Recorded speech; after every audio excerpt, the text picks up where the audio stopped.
Hey, welcome to the Inspire, Innovate, Ignite conversations that count.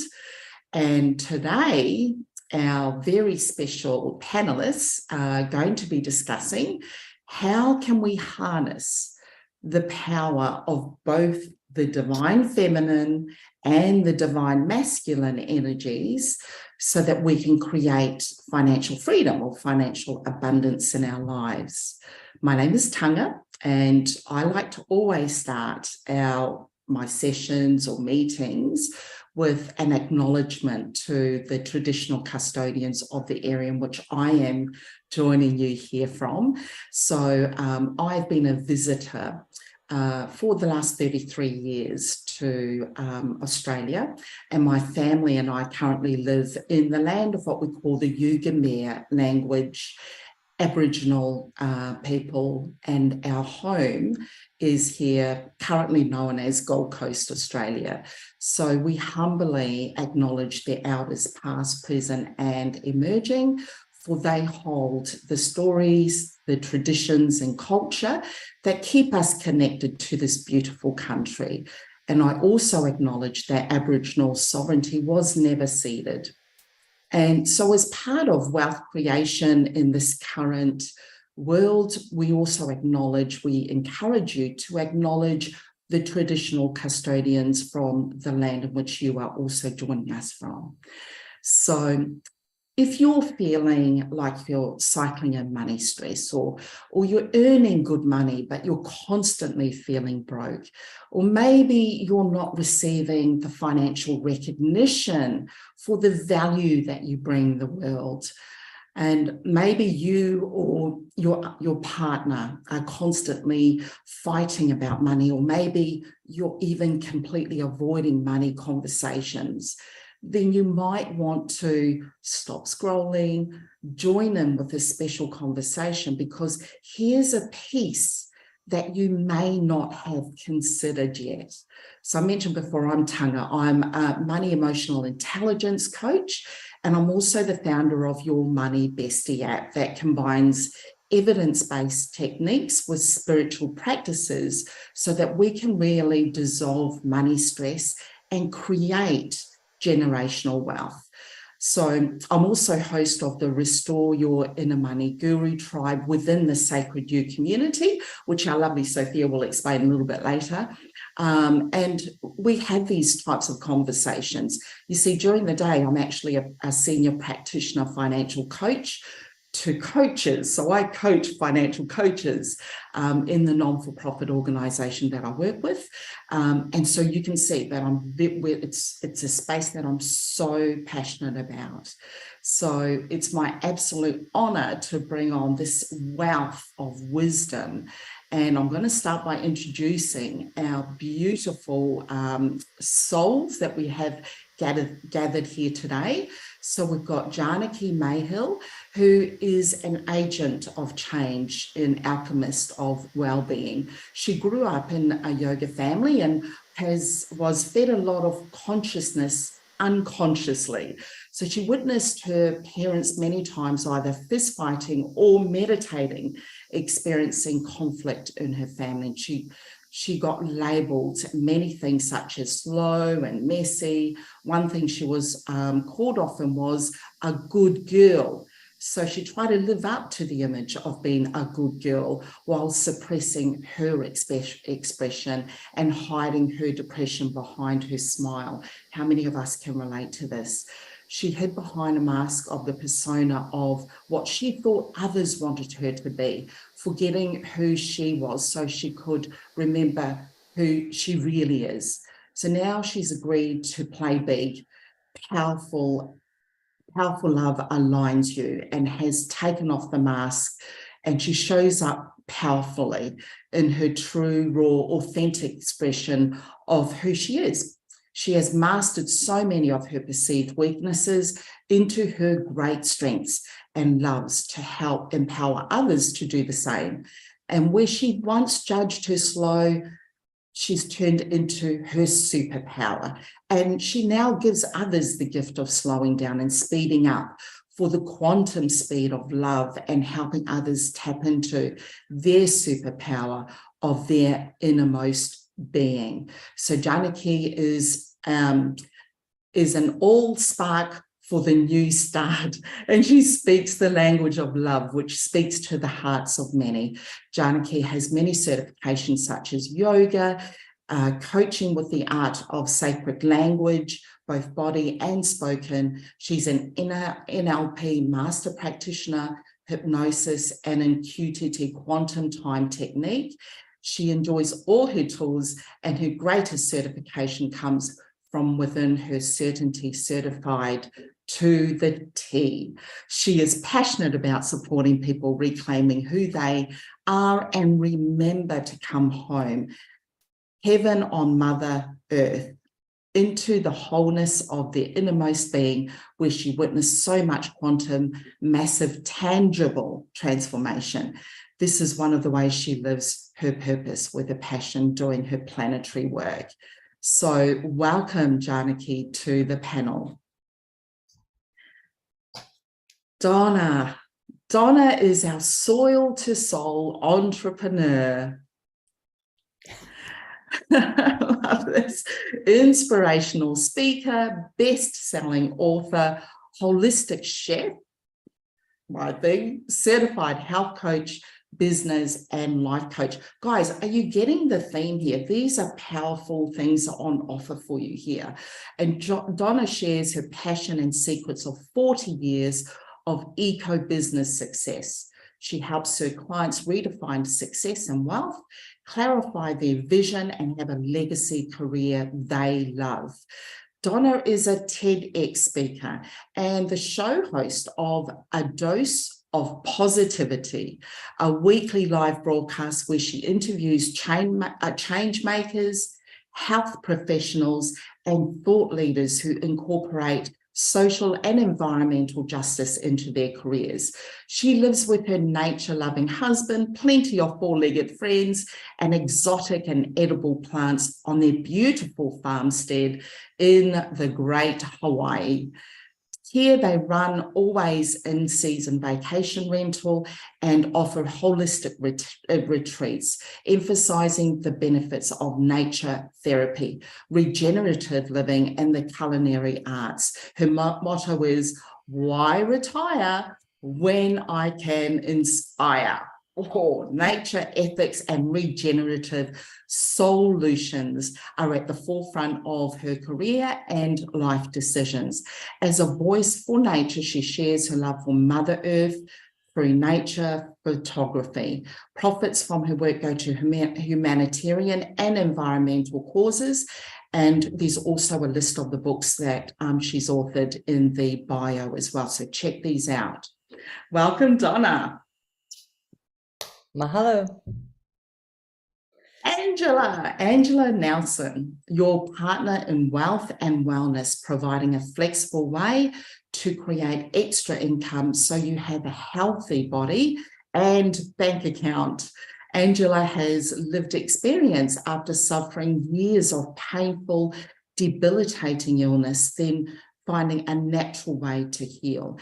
Angela is an international best-selling author and creator of achievewellnesstogether.com, which provides community encouragement and inspiration, giving you inspiration, motivation, and resources to earn income while making a difference in your own health and the clients you serve. Angela loves fitness, photography, and the outdoors, whether she's on the trail or in the water. So Angela is on a mission to end food deserts or deserts. Which one? I go for the food, and bring health back. Welcome, dear Angela. Jenn Rosner, welcome. Jenn is also the host of one of our tribes here, which is a conscious law of attraction tribe. Jenn has spent most of her life afraid, living in the shadows, hiding, and existing instead of living. She was constantly at war with herself, which created lots of mental chaos and exhaustion. These, like, put your hands up, these resonated with many of us that have made this journey. And these things put her on a journey of self-discovery and healing through therapy, energy work, belief clearing, self-improvement books, courses, and schooling. But through all of that, she still felt like there was something fundamentally wrong. It wasn't until she found this work that she finally was able to let go of the idea that she was broken. Oh, goodness, resonating with this. Now, her mission is to help others to let go of the limitations, ideas, and beliefs that are holding them back from reaching their fullest potential and becoming the best version of self.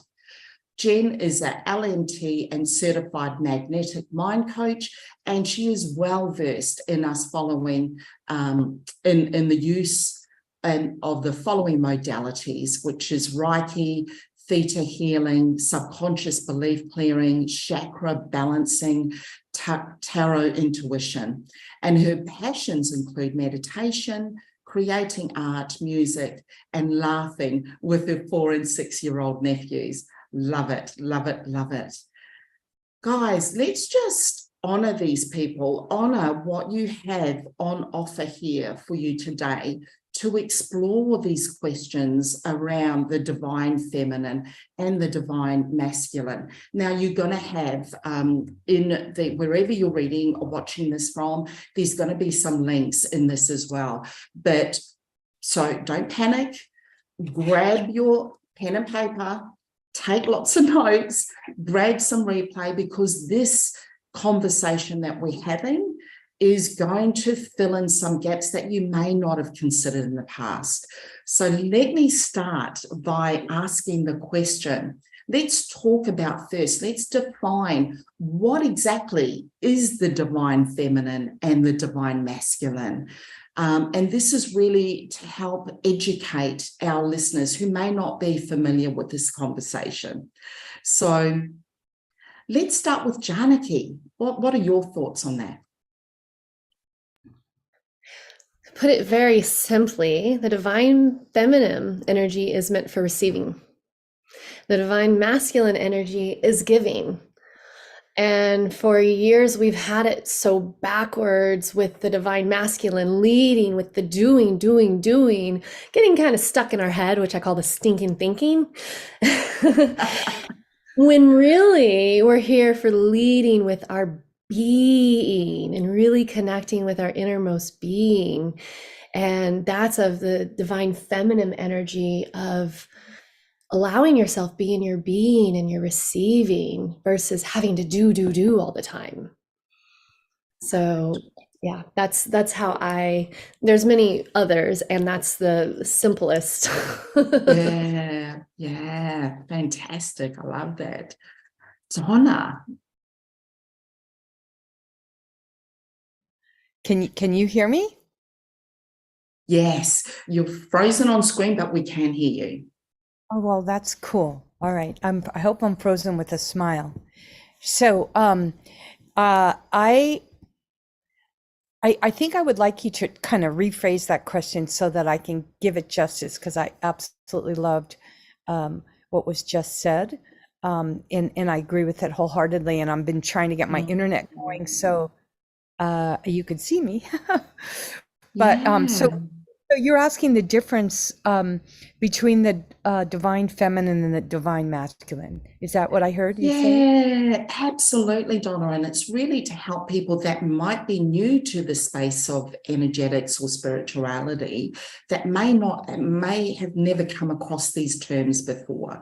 So I thought we'd just start with what are your thoughts? How would you define what the divine feminine is and the divine masculine is? Yeah, I love this. And I think that the way I define it and the way the social construct defines it are complete opposite rather than parallel. I feel so strongly, and I hope everybody listens listening can resonate with this on some level. When we really go deep inside and we really look at who we are, we will know that we have both the divine feminine and the divine masculine within. And many of us are born with more testosterone or progesterone or whatever that may be, that is that driving physiological thing that also is adopted by that social construct of ourselves, realizing like, well, you know, am I gay? Who am I? I mean, what is my sexuality? And on top of all of this, and what I strongly encourage all of us, especially women who are leaders in a position of making change in the world, is to tap into both. Oftentimes, and I just want to make this really clear, you know, when we're in that woman power or in that divine feminine, we can be looked at as the bitch, the whore, the, you know, loud mouth, whatever. But when we're a masculine or a male would say the same thing, you know, if he has the right genital parts as you, and be looked at as the hero in the room. And somehow I have managed all these years and starting all these careers that I've had and helped other people, is there's this language, and this was a panel I was on back with in Sacred You, which was great. It's just like, there's all these different languages, and there's just different ways to present ourselves. And so the divine feminine really is that one who is the knowing that just by the way we teach our children, or I don't want to say reprimand our pets or our children, but the way we communicate.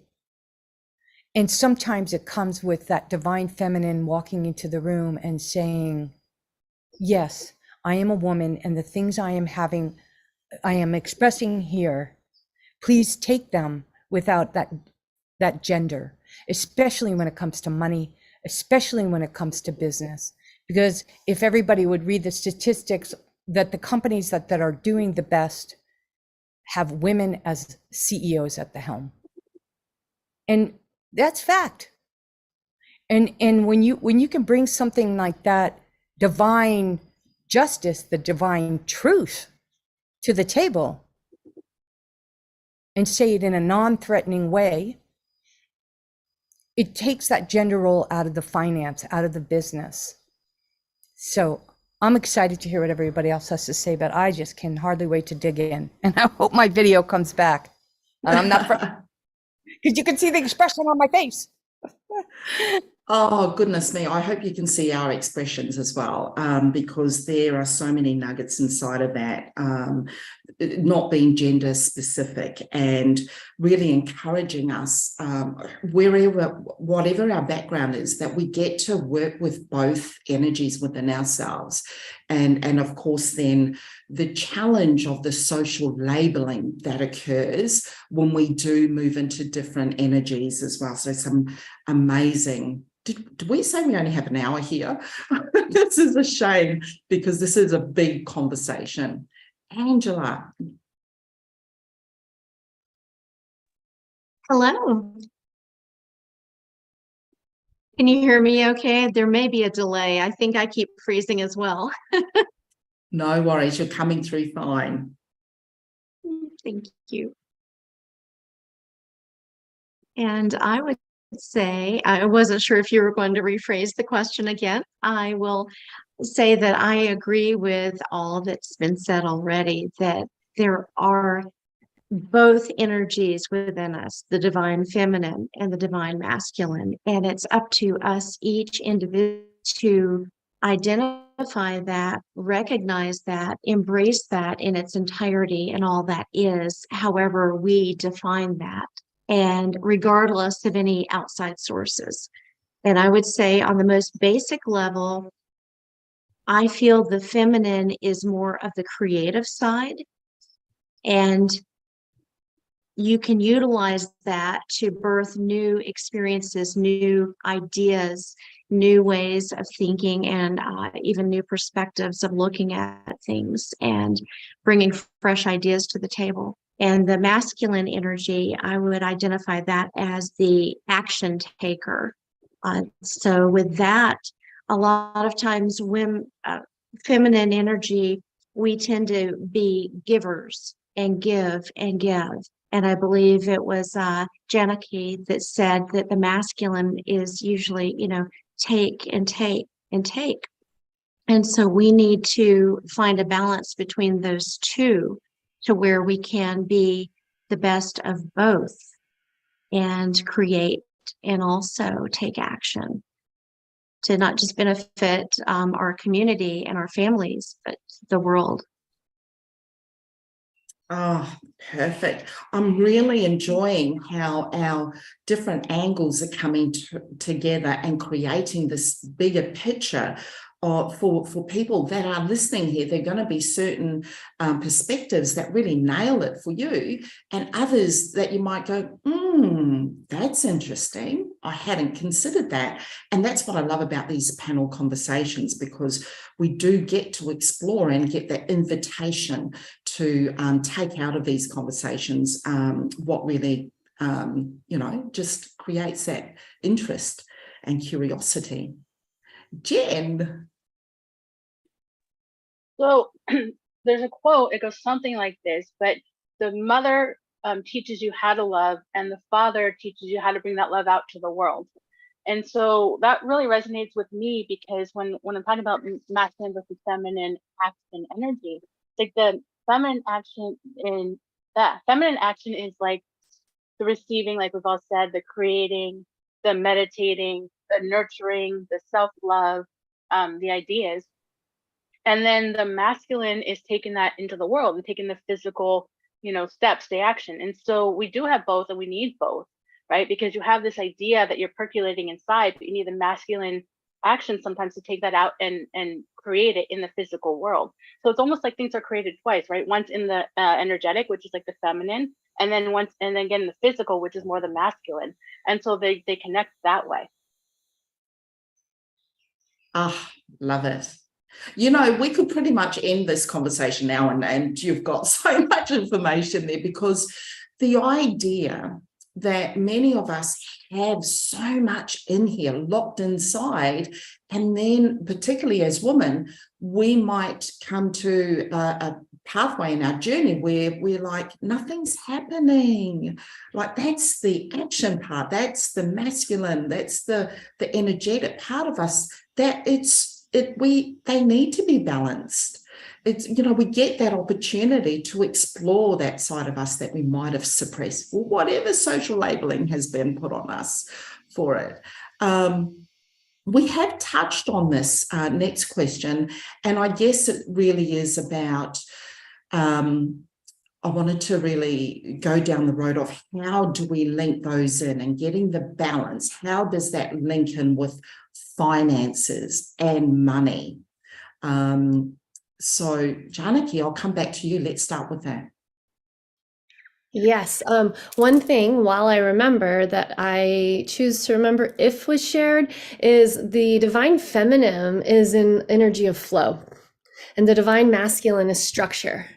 And so leading into how this is so important, flow is more of connecting with our spirit, connecting with our intuition, and trusting our inner guidance. And then having the masculine energy, I choose to remember if I shared this, of it's where we're now leading with our being. It's not this whole feminine movement that people think. It's leading with our being self and letting the divine masculine support who we're already being. And what I find in my own journey, because I was the one who was addicted to the doing, and my husband would be like, "Are you busy bee, Janaki? Where's my queen bee?" And he planted the seed. He said, "You're most powerful in your being self rather than your doing self," because I made up my value was on what can I give, what can I give, what can I give, versus the simplicity of who I am I'm giving. And remembering that.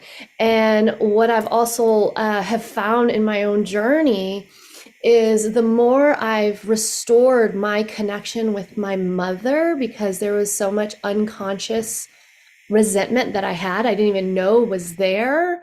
I've actually been restoring my energy of receiving, because I do a lot of chakra work, and I have a chakra series I've been offering for 10 years now.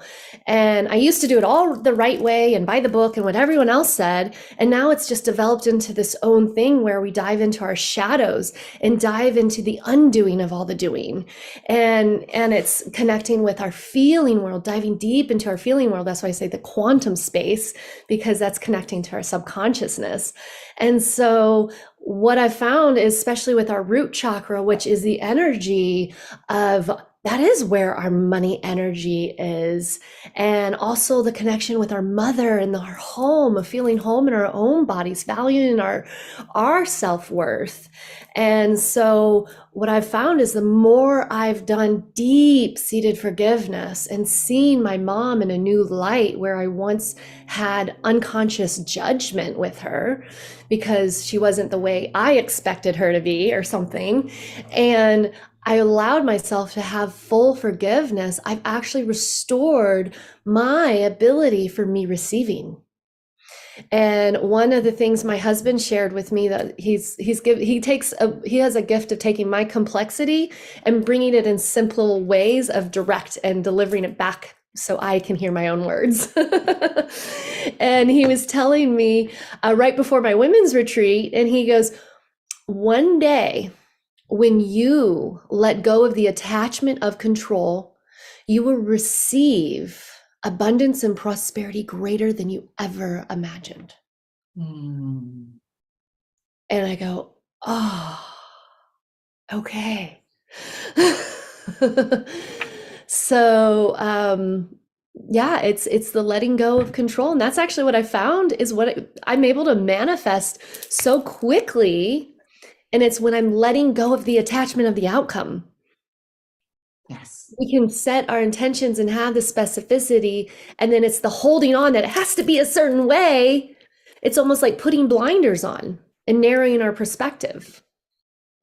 So that's what it's been in my journey. And both of my parents played different roles. My mom played more the masculine energy. My dad had more the feminine energy. So they had the roles were flip-flopped. And so here I am, the polarity of both of them. And my dad's like complete let go, could live in India, live on the floor, detached from all material possessions, including his children. And my mom has like had this controlling aspect of it has to be this certain way.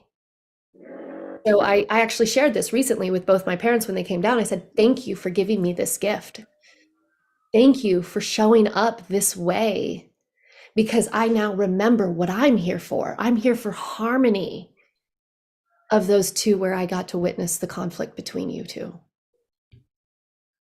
So. Oh, wow. That's so powerful. And I guess what you've really shared with us here is the invitation that we have to apply some of what we're picking up here in reflection. All of my stuff's sort of like bing, bing, bing, bing, as you're telling your story. Yes, I'm getting this. But prior to that, I was banking. I was heavily, seriously, now that I'm understanding it, I was very much in the lens of the banking and the masculine. And so understanding that we have it all within us. We just get the choice as to whether we work with both so that we open up to abundance. Some amazing stuff there, Janaki, thank you. Donna, have we still got you with us? I think we might. Oh, yeah. Yeah, I don't know, Sophie, do you want to try? I moved locations, maybe the video will work now, but I just want to say, Janaki, that was so great what you said, a really awesome way to get to know you and to help all the viewers see, where these stories, and that's kind of what I want to address in terms of the male and the female relationship, feminine, masculine relationship to finance and money, and who we are, right? And how we became the way we are. And I loved Taga, your opening. I mean, just respecting the ancestral people who lived on the land and honoring all of that. And no matter if you're Anglo-Saxon or from some, we're all indigenous at some point. Yes.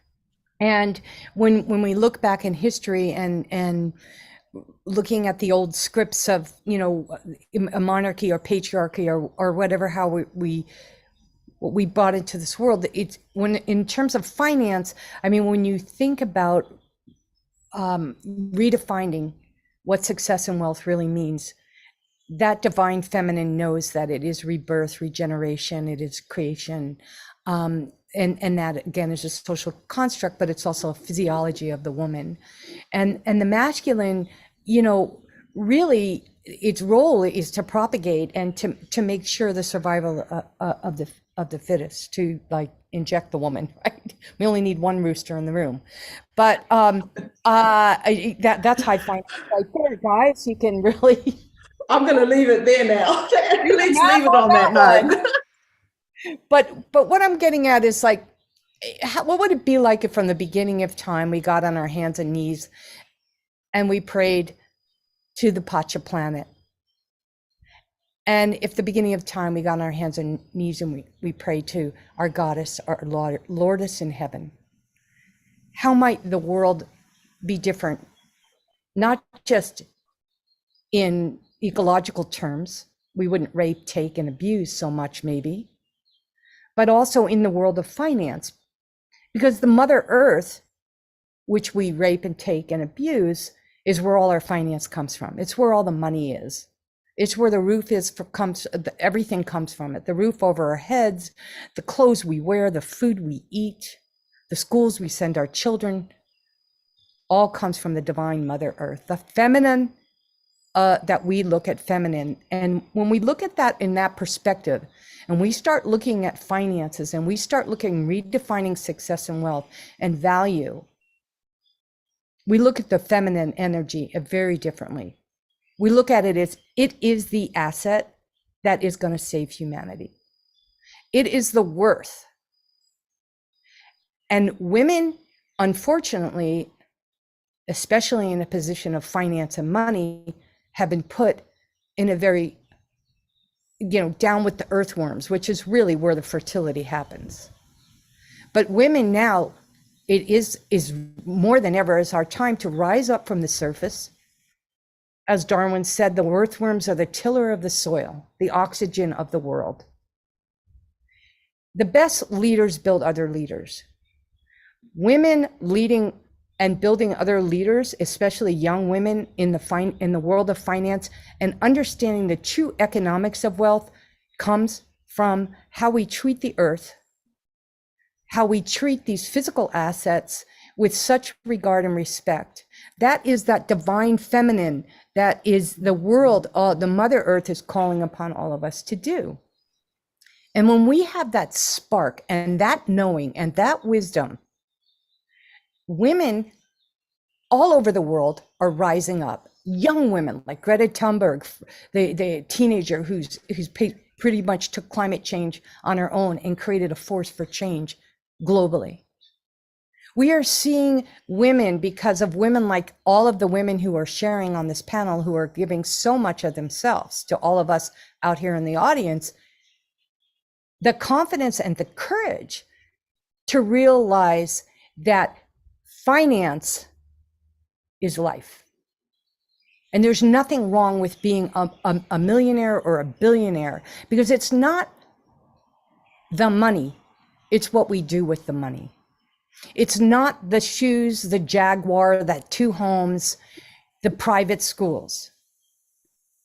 It's survival of the fittest, which comes back to what I started earlier on when we're talking about the male, right? The male, like, that's what they do, one rooster in the room.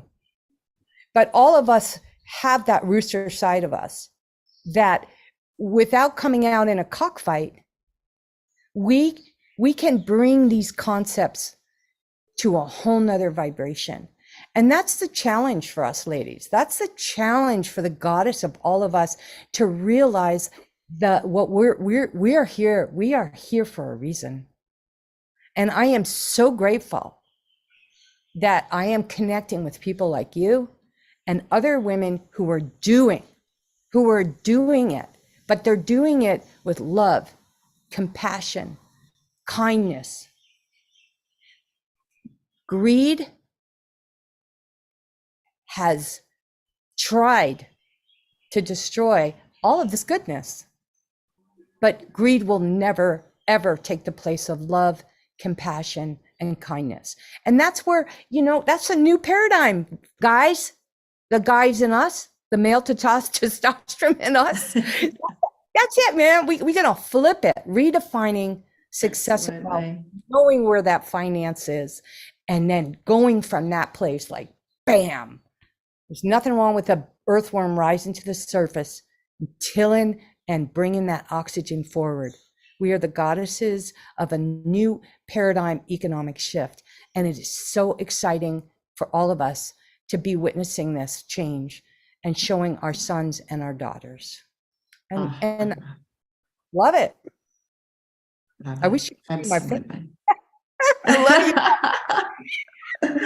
Oh, this is truly amazing. I'm sitting here going, oh my goodness, I'm going to integrate and replay this because there's just so much wisdom here. Angela. How do I possibly follow that? Donna, let me know when you're running for office or which church you're going to be preaching at, because, and I say church, just that was amazing. And Janaki, when you were speaking about your background and growing up, my family was reversed as well.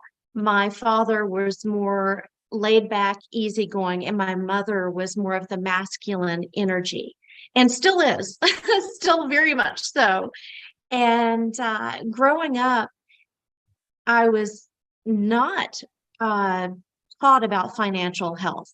That was just something that, my father took care of. And this is something I hadn't planned on sharing, but for some reason I feel right now it's meant to be shared. A while back, and I say a while back, I think it's been 7 years now, my father, who is a Vietnam veteran, he was experiencing some health challenges. And I had just seen a special by Susie Orman. For anyone that doesn't know who Susie Orman is, she's a wonderful financial advisor.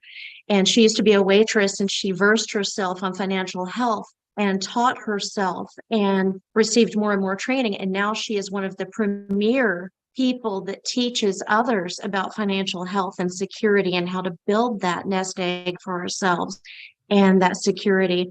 And in her talk, she mentioned how oftentimes, not all the time, but oftentimes women will allow their counterparts to do all the finances, to handle all of the bills, and they're pretty much hands off, more nurturing the family or what have you, where the male usually takes care of the finances. And that's not always the case.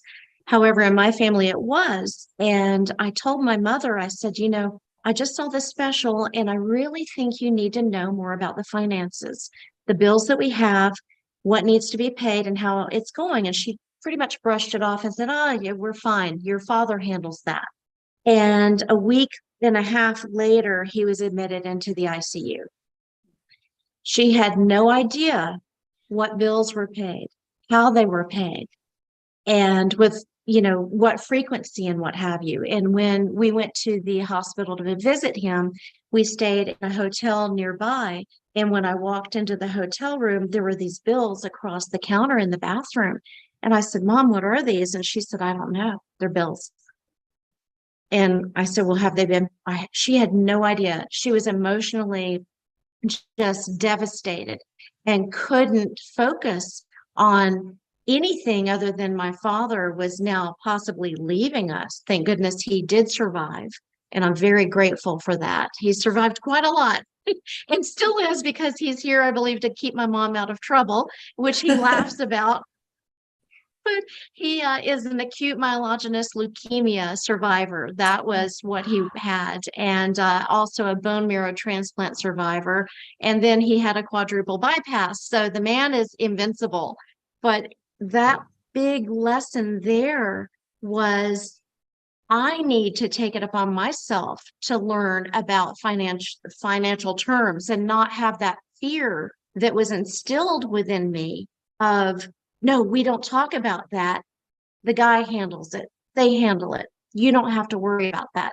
No, we need to be responsible for ourselves in our financial future. And there is no shame in saying we don't understand a financial term and finding somebody to guide us, finding mentorship, finding people, courses to take, people to speak with and learn and educate ourselves, and embracing that masculine energy that is within us, as Donna said, and not, saying that, oh, it's somebody else's responsibility. No, it is our responsibility to take care of ourselves and our families and our communities and the world. We are caretakers of this world. Yeah. And I love the analogy of, at first I thought, oh, earthworm, wait a minute. But yes, I love that analogy and bringing oxygen to the surface, because we are here to bring life. We are life givers. Even if we have not had children physically in this lifetime, we are life givers. And that is our highest responsibility. And first, just like when you're on the airplane, they say, put on your oxygen mask first. We need to take care of our financial health so that we can help others and we can give to those causes that are so near and dear to our hearts, things that bring us joy. And that also brings me to, it's not all about money. Wealth is about what motivates us, what gives us purpose and meaning and joy. If you are unhappy with what you are currently doing, maybe you should take a step back and look at it detached from any feelings you may have about it, and look at it and say, is this for my better good? Is this for my best? Is this where I'm meant to give the most and contribute the most? And you will know, even if you don't want to hear the answer, you'll know in your heart if it gives you joy.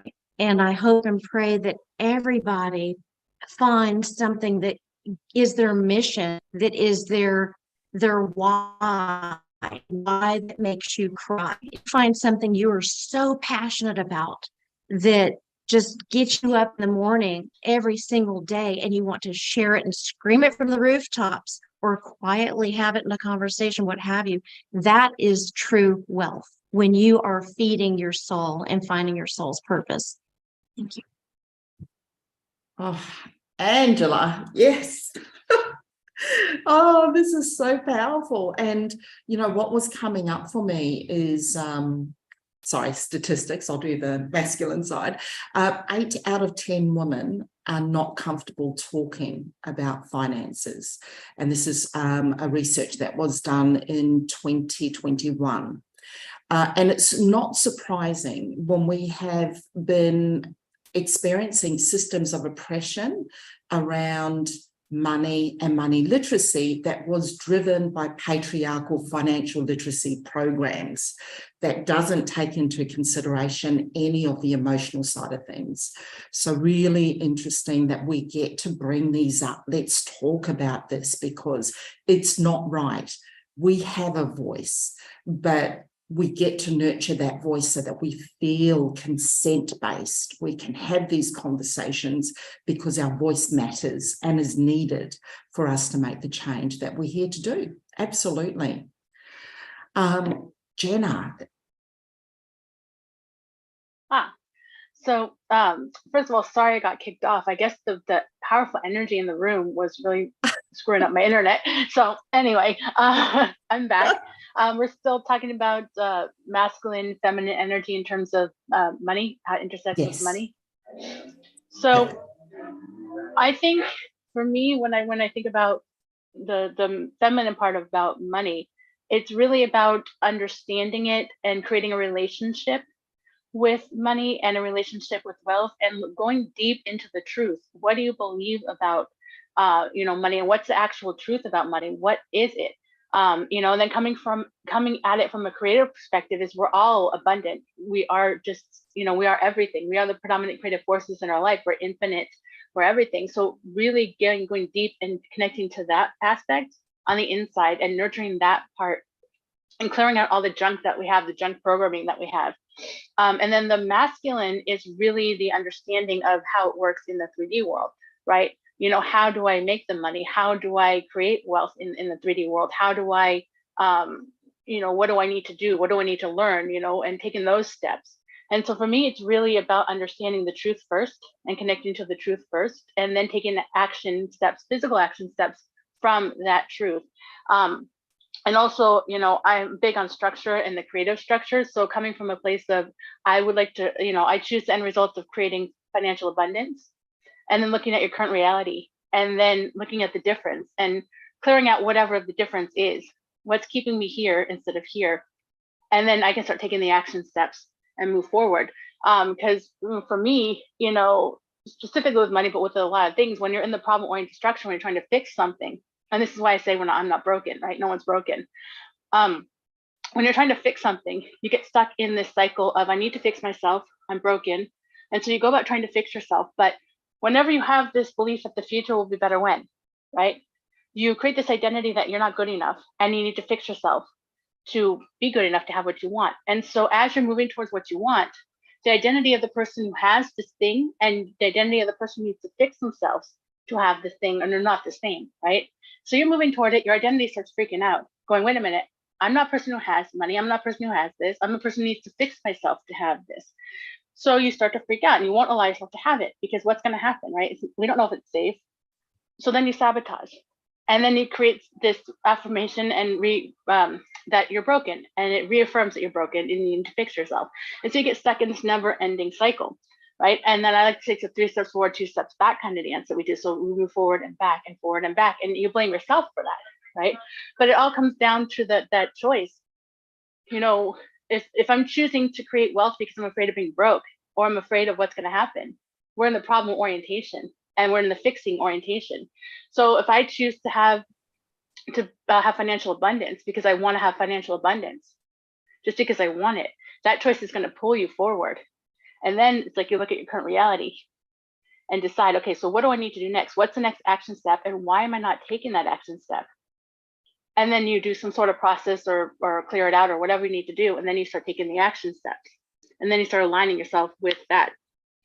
And then you can also ask yourself, what would an abundant person value? And what would, if I was this right now, what would I do next? Like, what would the person I'm becoming do next?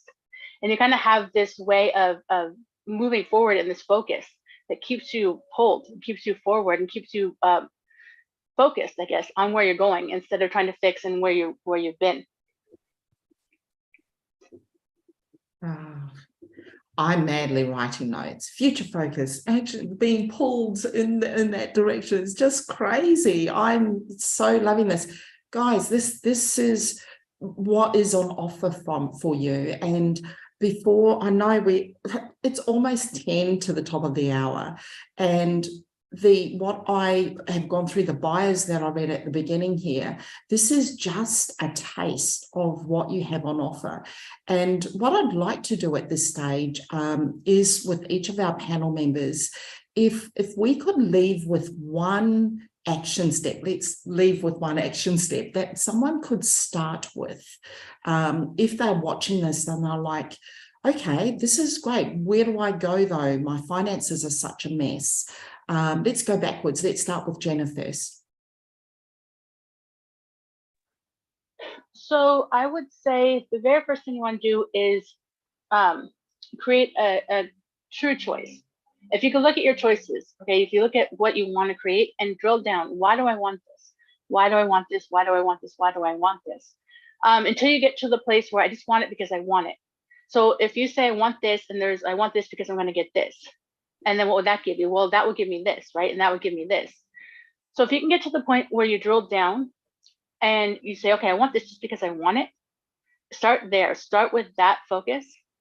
And then I would say you step into that and visualize yourself. Okay, so if I had this right now, what would that be like? And you can say like in the future, I'm just imagining, I'm just playing, like what would it be like, right? And you use all of your senses. So you say, what would it look like? What would it sound like if I had this? You know, would it be indoors or outdoors? And who would be around me?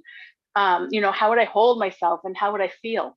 And really, really step into that, because that's going to give your unconscious mind that taste, that your identity, a taste that this is okay. You know, this is what it's going to be like and it's safe, right? And then I would look at your current reality, and you know, it's difficult. I know that we all want to like shame ourselves for where we're at. Like I definitely have been there. But you want to look at it like a scientist, because your current reality is just the starting point, right, for where you're going. If you were wanting to go to London, but you didn't know where in the world you were right now, would you be able to get to London? Right? Probably not, because you don't know where you are. Could you drive there, take a boat, take a train, metro, whatever, right? But if you say, I want to go to London, I'm in Los Angeles. It's like, okay, now I can plan, right? The next action step is I need to book a hotel, then I need to book a flight and do this, right? You can take the action steps. But you don't beat yourself up, because how dare you be in London, in Los Angeles right now? You're supposed to be in London. Shame, shame, shame, right? You understand that this is just your current reality. And so we want to look at it like that. It's just a current reality. A current reality is based on, you know, really our past and our programming, right? And our programming. So the thing is, a lot of the stuff isn't even ours. We get stuff from our ancestors up to 7 generations back that's been proven.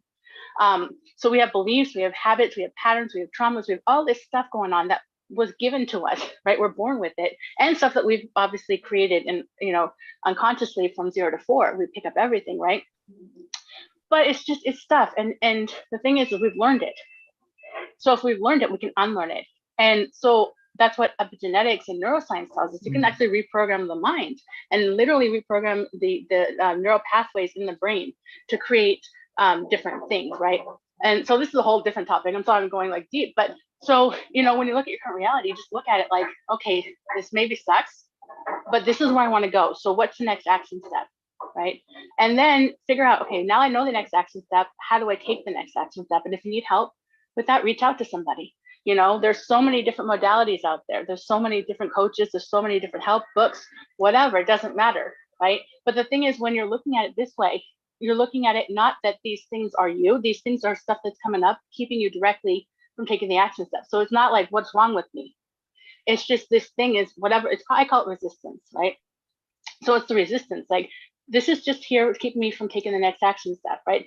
So it's like, if you think about it like a river, the river's flowing, and maybe there's some dam or some rocks, right? Those aren't the river.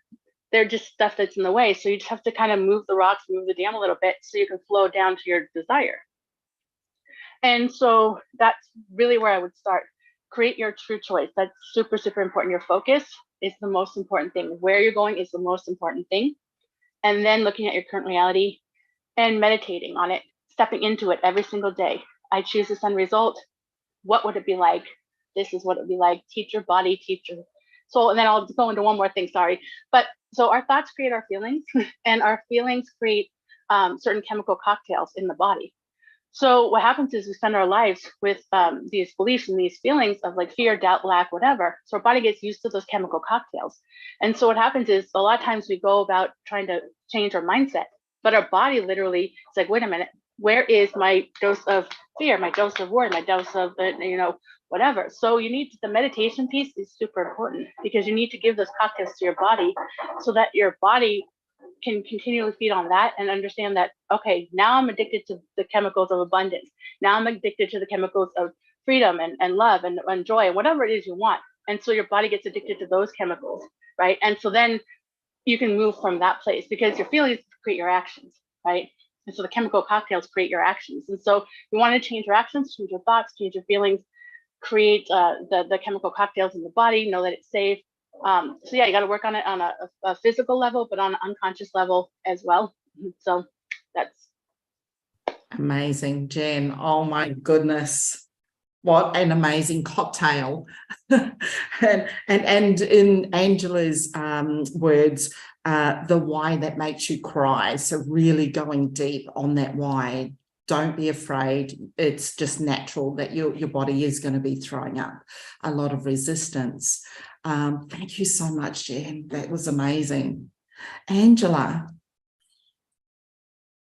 Hi, and Jen, I completely agree with that. I was listening to you thinking, yes, yes, yes, yes. And and you're right, you get used to these ways that you've been conditioned. And one of the most powerful things that you said was a lot of this stuff isn't even our own. And Yes. so I would say a starting place, the absolute first starting place for anybody that's willing and ready to go on their financial journey is to forgive yourself. Forgive yourself for being where you are if it's where you don't want to be.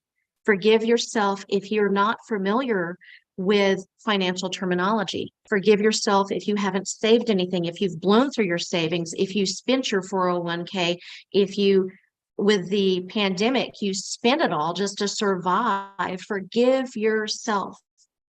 That is the most important thing you can do, because if you don't forgive yourself and you keep beating yourself down, like Jen said, you're going to stay down. And chances are, if you're watching this, you don't want to be where you are currently financially. You're looking for answers. And congratulations, and please applaud yourself, because that is the very first step. So not only forgive yourself, but celebrate yourself, every little win. That's something that I am learning myself. In just, I'm going to be vulnerable and let you know that I realize I celebrate everybody else and I don't celebrate myself. So I'm learning to celebrate myself, little wins. Hey, guess what? Instead of buying something that you thought you were going to use, but you know you're not going to, I decided not to, because it's not going to serve me and it's not serving my goal that I have in mind. And with that said, with the goal that you have in mind, like I want the 2020 HGTV home giveaway. I would love to have that. That is a beautiful house, but I wouldn't have it on the beach. I'd have it in the mountains.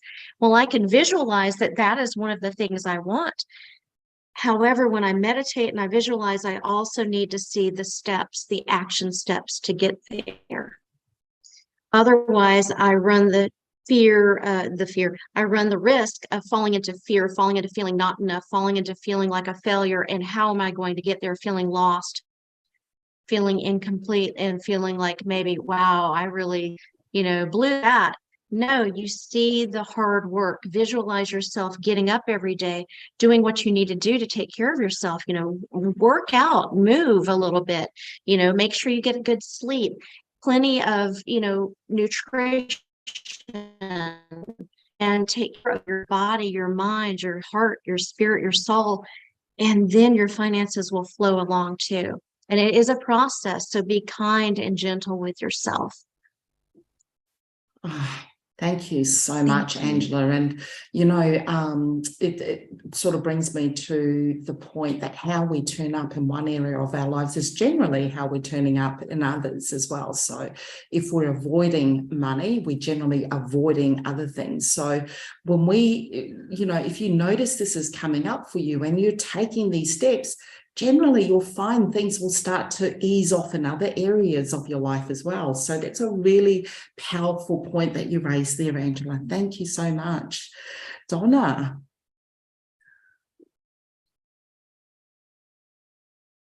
I've still got you muted there, Donna. Are you able to? I was just saying, Gotcha. both you guys, that was so awesome, and I can't wait to contribute to what all the greatness you said. Really, really good. And Angela, just the name of your company, Active Wellness. I mean, we're talking about action step, and can't agree with you more. Is health is our greatest wealth. We take care of ourselves. We take care of the person next to us. And I just got to show you this. These are my two girls right here, and I have one male dog too. He's inside. But that's what we, after the action steps that Jan and Angela were just talking about, the nugget that I feel like I can contribute the most after 40 years of being a successful eco bohemian entrepreneur and starting 12 different companies that most of them are still happening or carried on by somebody else, is the thing that I want to encourage everybody and to really think about this old adage where you want to be wealthier, you hang out with 5 people who make more money than you. You want to be happier, hang around 5 people who are happier than you. You want to be whatever ever. And so, once we're acknowledging, like Angela was saying, like these little things, like giving ourselves our own kudos or whatever, really that is a feminine weakness that a lot of us has, because we're nurturers. But the most important thing that I feel like I can lead everybody with a financial abundance is that, like everything in nature, it's co-creation. It's dependency on the greater good of the survival of all the beings in that ecosystem. So if you want to start a company, or you already have a solopreneur business, or you're trying to grow your enterprise, like I said earlier, the best leaders build other leaders. But when you have a collaboration and you're not feeling like I have to understand, like I'm dyslexic, I had all these companies, do you think I ever balanced a checkbook? No.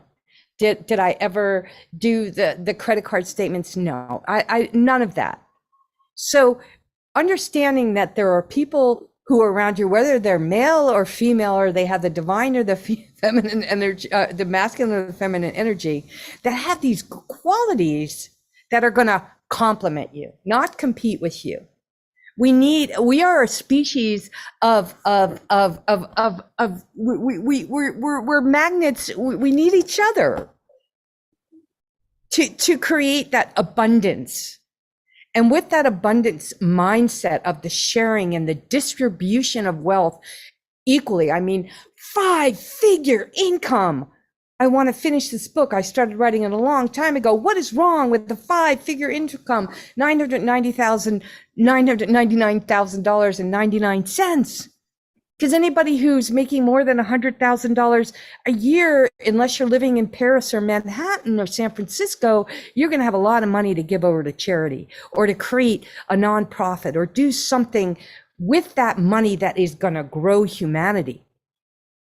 So, money is not the problem, it's the mindset. And the mindset of co-creating instead of competing is the paradigm that is going to create a world worth raising our children and their children.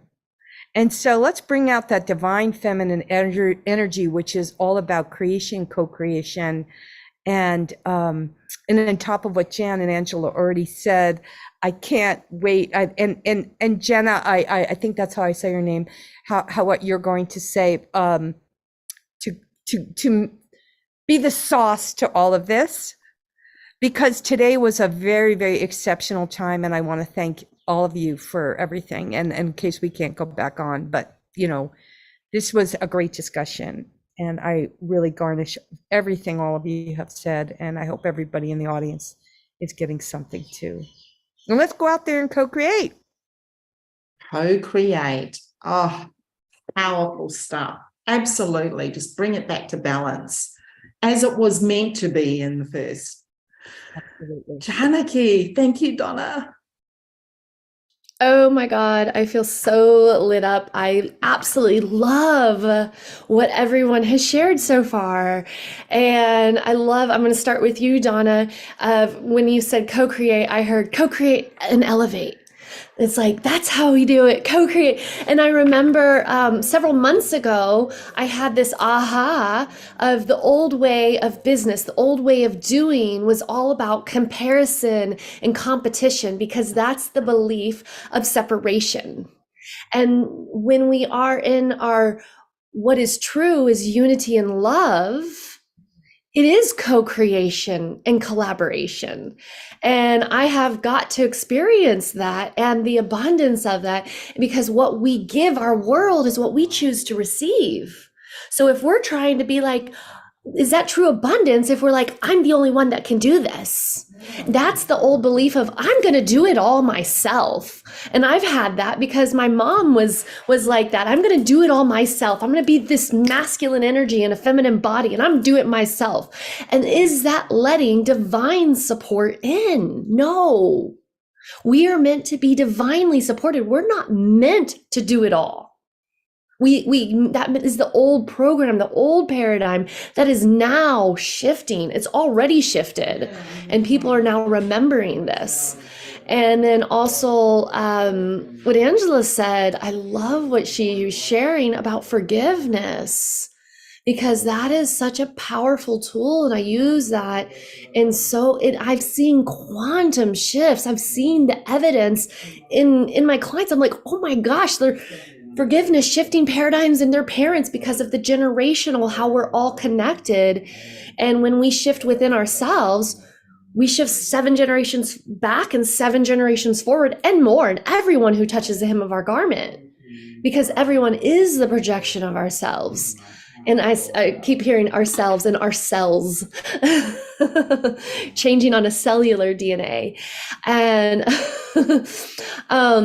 so one of the things, and then what Jenn was saying is really allowing, I love what you said, letting your body, because the body is the map of our unconscious mind, and letting our body remember what abundance feels, getting connected with your feeling. And that's what I do in my I am journeys. I bring people first we go through the shadows, and then we go deep into our what is our feeling world, bringing back into our bliss body of remembering what we're really here for. We get to experience the opposition, because the illusion, anything other than love and thriving, is the illusion.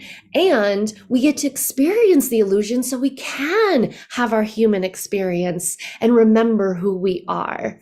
So now, one of the things that shifted really greatly with me, and I noticed, is when I remember having a moment of, it was right after I did Master NLP, and I was just like, oh, I should be making all this money. I was shitting on myself, getting stuck in the stinking thinking. And I was like, everyone else is making money. And my friend's like, are you trying to pay yourself through your services? And I said, well, yeah, because and she goes, well, stop and serve from your heart, and serve your heart's highest choice. And then you open up your infinite possibilities of the universe and God paying you, rather than your little self trying to work from this small container. And so I even shifted like with my money goal, and I hit one of my money goals for the first time. I was like, oh my gosh, I thought I couldn't hit my money goals. I thought this was impossible. And I shifted from focusing on the money goal into shifting in who can I serve? How many people can I serve? And who can I inspire the breath within, inspire each week and ignite their light and help them in their divine remembrance of who they are.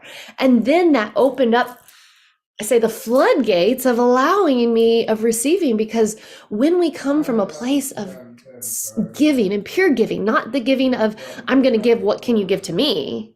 Is that truly giving? I'm going to give, and I'm going to give from my heart, because I know God, universe, source, creation, whatever word resonates with you, always takes care of us, always.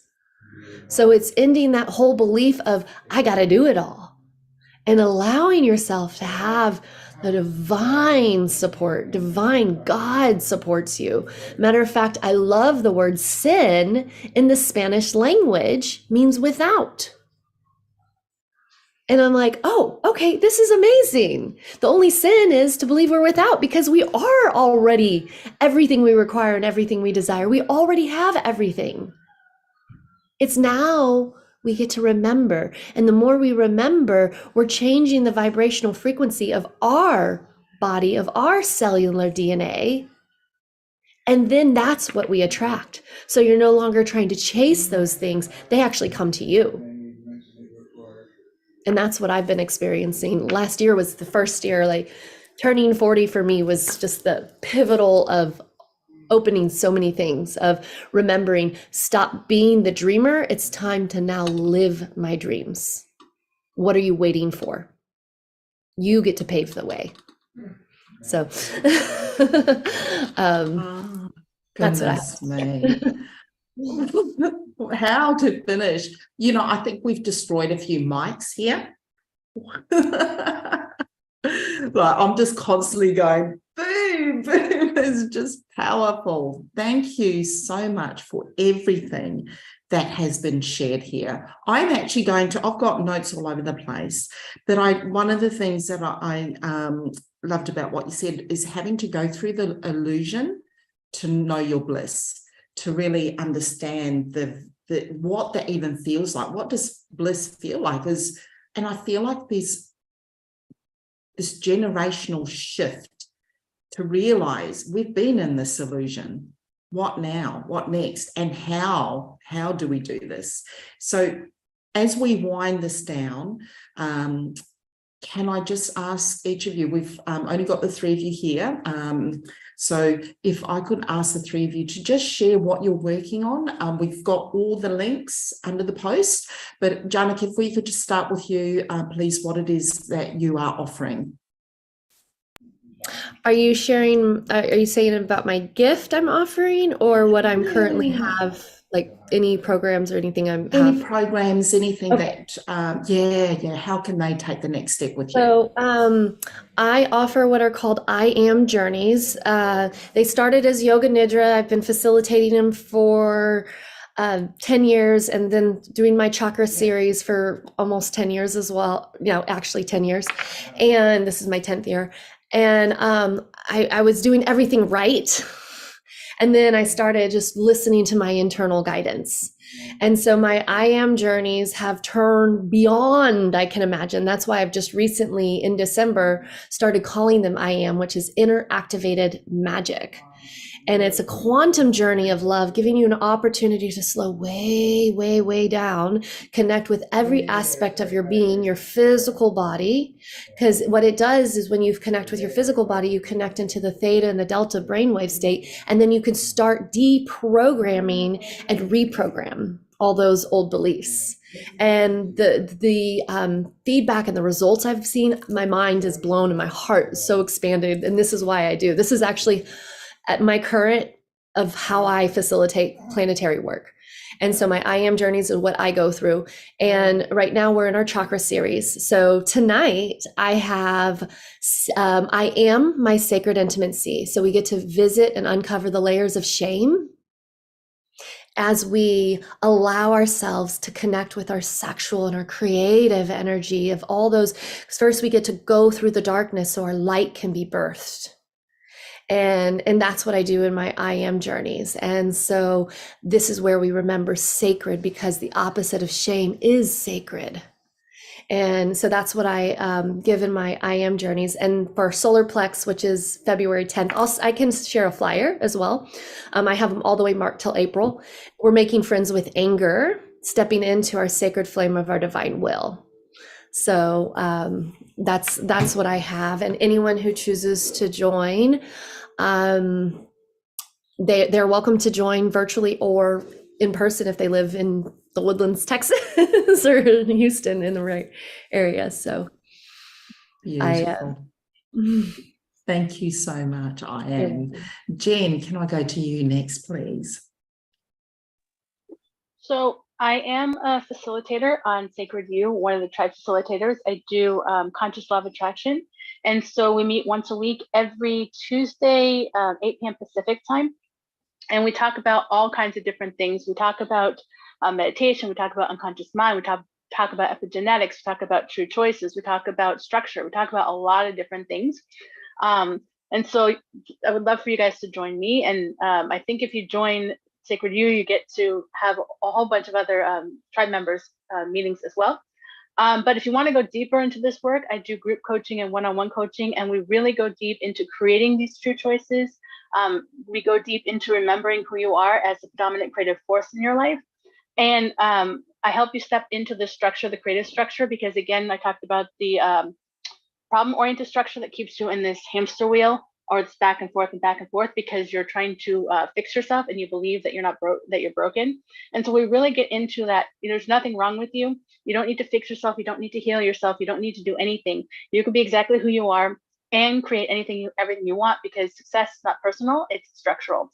And so it's really important to get into the right structure, coming from the right structure. So we, again, we also talk about a lot of things, but then I also do what's called a recode. So I help you in the right structure. So we go into what do you want to create? We step into it, we look at our current reality, and then I help you shift out whatever's in the way at that moment. So you're able to take the next action step. And then we also I help you do a plan where you take like your big picture vision and you break it down to like a 30 to 90 day. So you break it down to a year, then a 30 to 90 day plan, weekly plan, then daily. And so you're always in movement towards your big picture vision, because you, at the end of the week, you do your commitments. And then at the end of the 30 days, you look at your commitments and then you recalibrate, see what went right, you see where you need support, you recreate. And so you're always moving towards where you're going. And so, yeah, so structure is really, really important. Going deep is really, really important. Understanding who you are, the human journey, all of that, really, really important. So love for you to join me in any of those places. Also, I do a webinar, an intro webinar every Thursday at 5 p.m. Pacific time. It's free. And I talk a lot about structure and why it's so important. So see you guys hopefully soon. Amazing, amazing. Thank you so much, Jen. Donna. Oh, we can't hear you, Donna. Yeah, it's that dang unmute thing. I am, and now you can see me. Great stuff, ladies. You'll see in the chat, I'm inviting you. But anyway, my motto is why retire when I can inspire. And Janya, like when you said you turned 40, when I got my Medicare card in the mail this year, I was taken for a loop. And, but anyway, I have years of love, understanding, failures and successes to share. And I have learned to do it in many creative modalities. And for free, anybody can go onto my website and join our tribe. And there's 2 ways you can do that, where I do a weekly article or blog on health and wellness and both mental and physical. And I also have a weekly talk show every Thursday at 7 p.m. Eastern time. And it's called A Dose of Positivity, where I interview change makers, thought leaders, and health professionals that put social and environmental justice at the forefront of their endeavors. I help people build successful lives in a nutshell. And I do it by being a social entrepreneur, eco-bohemian entrepreneur, a soil to soul entrepreneur. I have all my books available. Anybody who can't afford them, I always send out free ebooks, but you can purchase my books anywhere paperbacks are sold. There's 5 of them, and you can look on my website to find them. And I also do one-on-one coaching with very specific people who are completely committed to transforming their lives and the world at the same time. And I usually work with someone for maybe 3 months because we do massive breakthroughs. Some people have worked with coaches for years, and in 3 months we get a lot done because we're on a time bomb here, and there's it's that time. But the most important thing that I do is, like a pebble in a still pond, is I reverberate love and compassion. And I just do it through all of these different modalities. I also offer holistic retreats, and that's why my video wasn't working. This is a storm we're having, but I have a farmstead here on the Big Island of Hawaii, and we do vacation rentals here, and I also do one-on-one custom retreats where we go from everything from the soil to the soul, evaluating how we can bring those earthworms to the surface and bring more oxygen into our lives and into the world. And yeah, if all of those things can be found on my website. I do this all through nature therapy and also the culinary healing arts. I've been a professional chef and baker for 40 years. That's where I made my money, my dough in my bakery. So if you want to take an online course or a course at the retreat, you can. And the coolest thing is, Janya, is one of my books is called I Am Living Like the Future Matters. And it's a journal to cultivate abundance financial, spiritual, and emotional abundance. So you and I have to check in on that.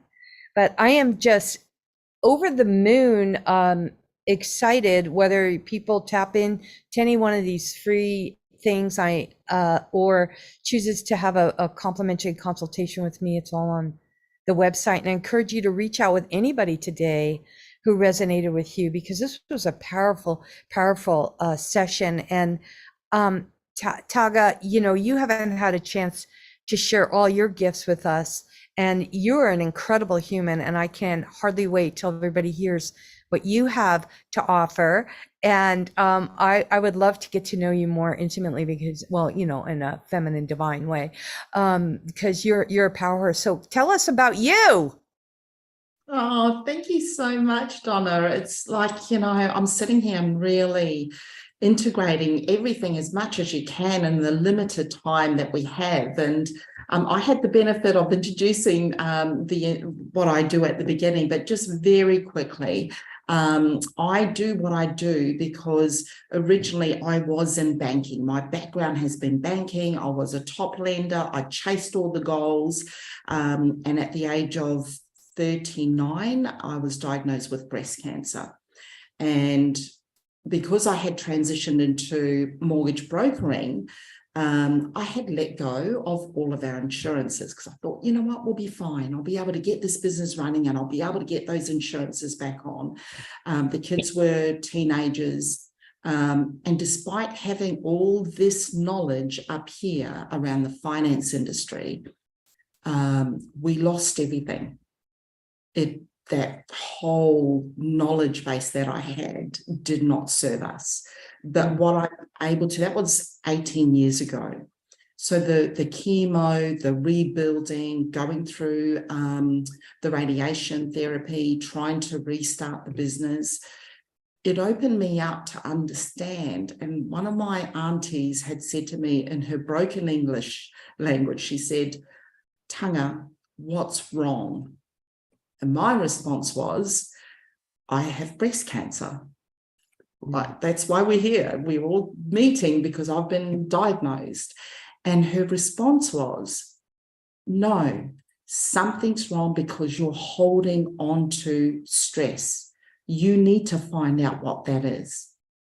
Now, of all of the things and the people I connected with through the cancer time, that's the one thing that sits with me, because since then, I've realized I was drinking hard, wine, long hours, socializing. I had created an environment, the perfect storm for a toxic environment for my body. So in trying to chase, fit in with everyone, look like everyone, straighten the hair, pay for all the things so that I would be accepted as part of the A crowd, that was sending us broke. I was living on credit, right? So I think, in sharing what we're doing here is in the rebuilding, I'm realizing, and going back to my auntie, my spirit and soul were crushed. I was living in systemic oppression and not even realizing it. So if you are watching this, because the symptoms that you are seeing in your life, that you're constantly broke, you might be on a 6-figure income, but why are you broke? Why am I fighting with my partner all the time about money? Why are we not even talking about money? Right? Why do I want my children to have labels to be happy? Right? These are the systemic things that we don't even realize are driving us at the moment.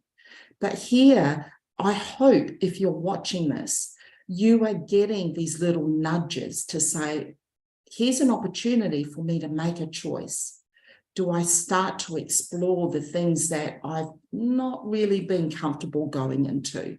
Here we've only had 4 different perspectives on this whole conversation, and we're lit. Janaki's language, we are all lit. We have been doing this work for years, and we are still learning and being lit by each other. So here's an opportunity that you get to join us, come in, bring your perspective, your voice matters.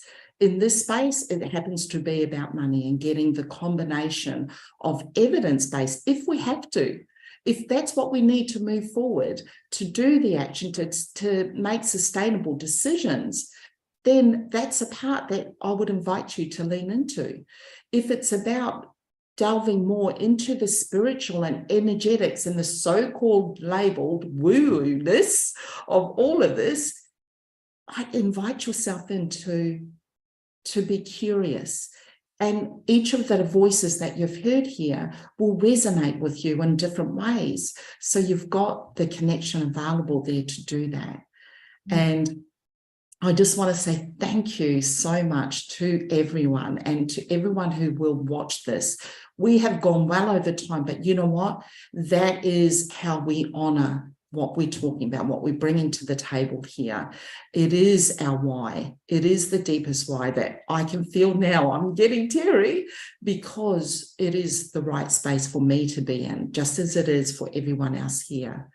So with that, unless anyone else has anything else to share here, we'll start to wind this down.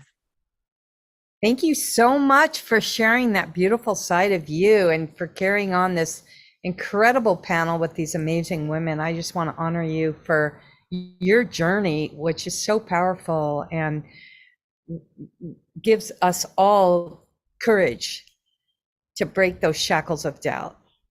Thank you, Taga. Thank you, everybody, for being here. Thank you. Thank you, everyone. Bye-bye.